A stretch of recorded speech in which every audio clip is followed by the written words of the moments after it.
is have each group have a representative come up and talk to the main group about things that they had talked about and what they decided would be a call of action or some type of an action plan.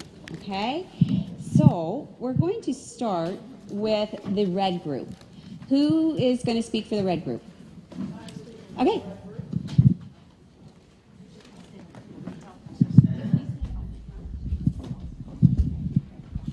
What did you say?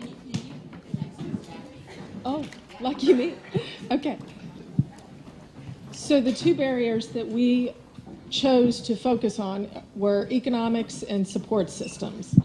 And basically to summarize what the gist of our group thought would be the best way to address these two things, I'm going to summarize Magistrate Coleman, is we felt like services should be taken to the streets. That's right.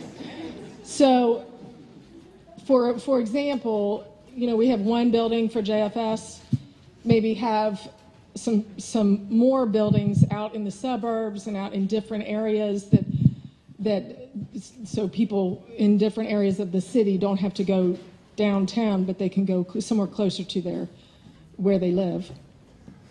And then we had another great idea of having a kind of like a campus in the community, a community campus of all the agencies, so that there's a lot of resources and a lot of people are doing a lot of great things out there, but they're kind of functioning independently. And so to have one place that addresses childcare and transportation needs and mentoring programs and educational needs and just some of the things that food and that we have a lot of agencies doing great work, but they're kind of spread out. So to have kind of a community campus to address all those things. So that's kind of the gist of what we had. Okay. So I will. Yeah, questions? Anybody? Just one thing, in our group, we also was very concerned that the parents can go to one centralized location so that he or she don't have to go from place to place and be concerned about transportation. Yes. Yeah, CityLink was brought up. That was something getting it started. Okay, so I will pass the baton to the yellow group.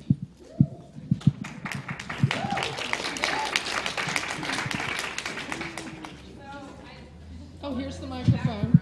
You need this.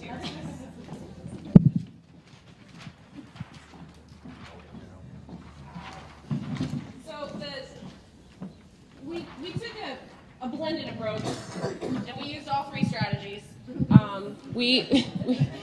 Because that's what we did. Yeah. So to kind of build off of what the first group had said was looking for ways to be creative about moving the services towards locations where we already have infrastructure. So we talked about recreation centers and we talked about schools.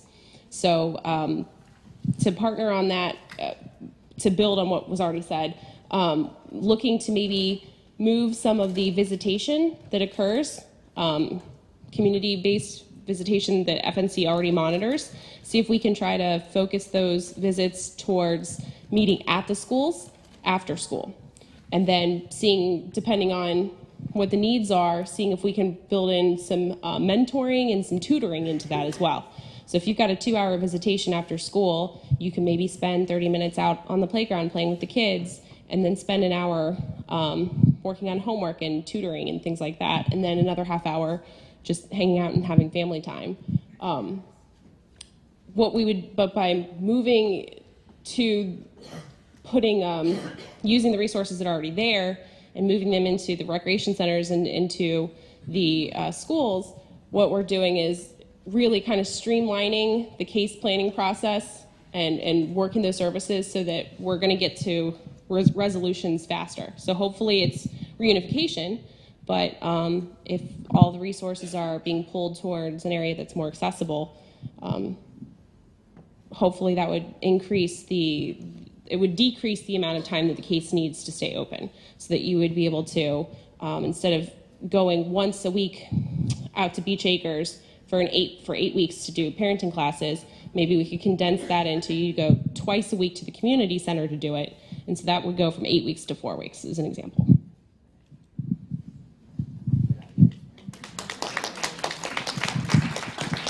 Who's the next group? Blue. Who's blue?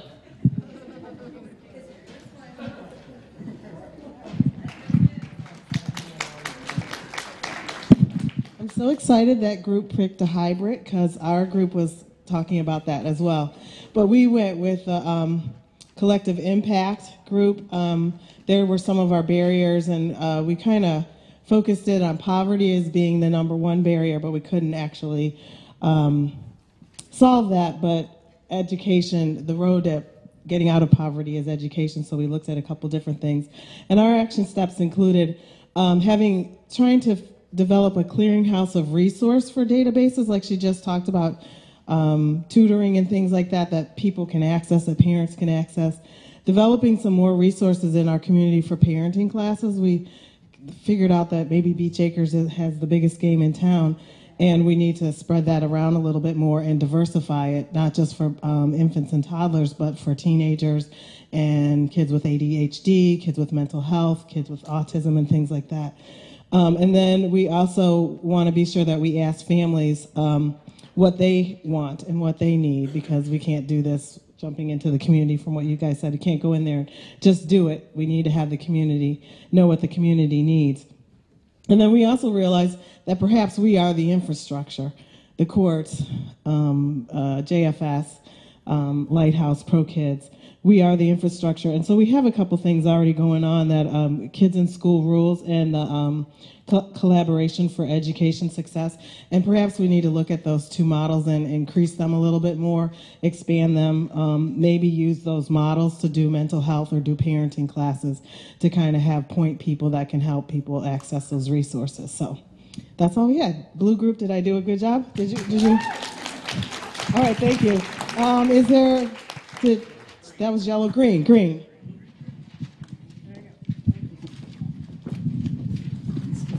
Yeah, just put this up. All right, I'll employ upon my green group teammates to chime in as appropriate.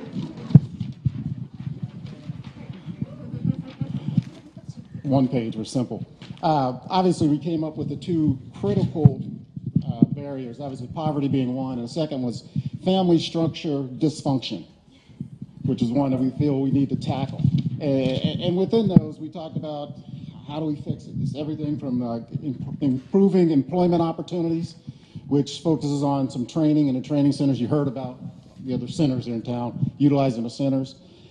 Stable housing is something to help with the family structure dysfunction. One creative idea we had is you have public housing today, but how about as a part of public housing, create life skill coaching that goes on site within the public housing. So you can get that, understand how you run a family, understand how you set priorities. That's one of the biggest issues, especially in single parent homes where there's just so much chaos in the house. How can we figure out how to get them orchestrated, and having someone within the housing units that they can go to for help as a coach. And I know those services are out there today, but they're kind of by appointment only and kind of intermittent.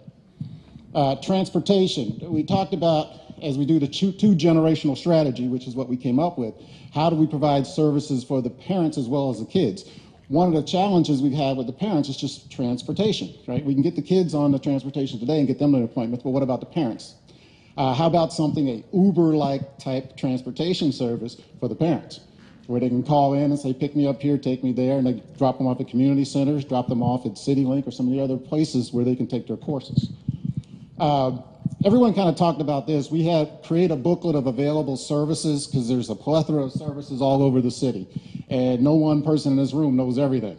So we've got to figure out how do we get all that consolidated in some kind of space. We talked about a website, but we said, well, no, that's not the first step. The first step is let's get a booklet so that people can understand the services that are available and categorize it and get it published so that not only it goes to the users, but also to us as servants of the city. And we talked about reinvigorating community centers. When you look at community centers today, they're in all the neighborhoods. but what services are they providing? And they're inconsistent by neighborhood. So how about getting a little more consistency into the community centers and start utilizing what's there? There's this term I've heard before, it's called the not invented here syndrome.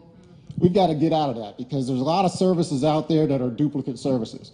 And trying to get people to share their services, well, I didn't invent it, so I'm going to use mine, not yours. So how do we get out of that and start utilizing services that are out there today? For example, we heard earlier talking about CityLink. I don't know everything CityLink does. No one does, even our group, but we know they're there. We know they have some funding, just like some other church-based services. We also talked about the Vineyard Healing Center as one. So why don't we look at the zip codes where these centers locate and figure out how to start directing resources toward where the centers are and expanding those services to help the parents as well as the children. How'd I do, Green Team?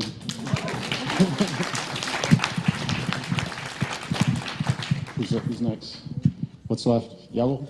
Black. Black. All right.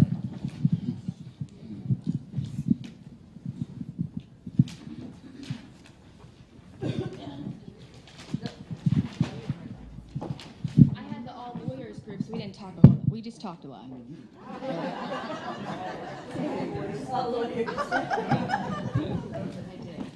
So we definitely discussed the two major barriers that we all agreed were common were early childhood and stable housing. We talked more about the family dysfunctional issues as opposed to just kids, that it's sustaining issues of poverty and substance abuse in particular. So we definitely said that there should be services that were brought to schools, but we wanted to focus back, to piggyback off of what Wendell was talking about, we wanted to focus more on how to help parents so that they weren't just going, the kids weren't just going to school and getting help and the services that they needed if they were going to return back home to dysfunctional relationships. We were really, really big on relationships. So we said that one solution we could provide for families, particularly parents, would be free daycare, so that it gave families an opportunity for their kids to be taken care of and their basic needs to be met, so they didn't have to worry about what they were eating, what their kids were doing. They could go out and find opportunities to better themselves. And we also talked about the structured jobs and family services being different, to better provide these services to families, not just kids, so that the families could get the help that they needed to better raise children and to change the whole entire dynamic as opposed to just fighting for children. That's kind of it. That's all we talked about. Great. That was it. Nice. So you can go ahead and make comments about what you heard, and then Tracy will wrap up with everything. Thank you. Thank you all for your incredible insight. I think that everything that we heard is incredible, because it's really sort of seamlessly walking through the structures that affect people. So, family dynamics, transportation, health and healthcare. That none of this exists in a silo. All of these things are sort of intermittently stacked on top of people. And so, at some point, I'm trying to come down here and work for you guys because these are the brilliant solutions that you all came up with. So give yourself a round of applause. It's seriously incredible. And so I'll just leave it. Josh made comments. I love The Walking Dead. I watched the last episode. It's crazy. I'm not going to spoiler alert for anybody. I was thinking about it, but just this quote. Not necessarily, from the religious perspective, but the thing that I thought was powerful about this is that, in some way, if we believe, right, that things can look different and we believe that things can be different, that simple belief, has the ability to start transforming what we think is possible. And so, we're both the agency and the individuals in this, right? Like we can do everything. Let me take a step back. I'm up on my soapbox. We can't do everything. But what we can do is not boil the ocean, boil the pot. We can boil healthcare. We can boil children's services. We can boil all of this stuff. And so I just thank you for having the opportunity to help us, provide some of the frameworks that we think are important. This has really been an incredible engagement. And so thank you for engaging. I really appreciate it.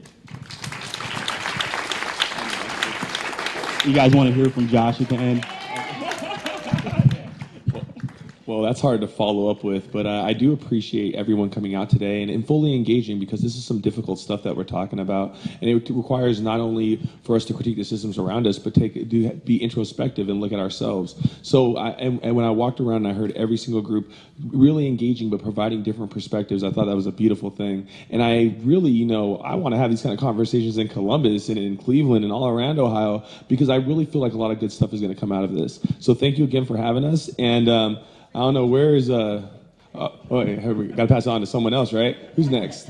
There you go. So thank you again.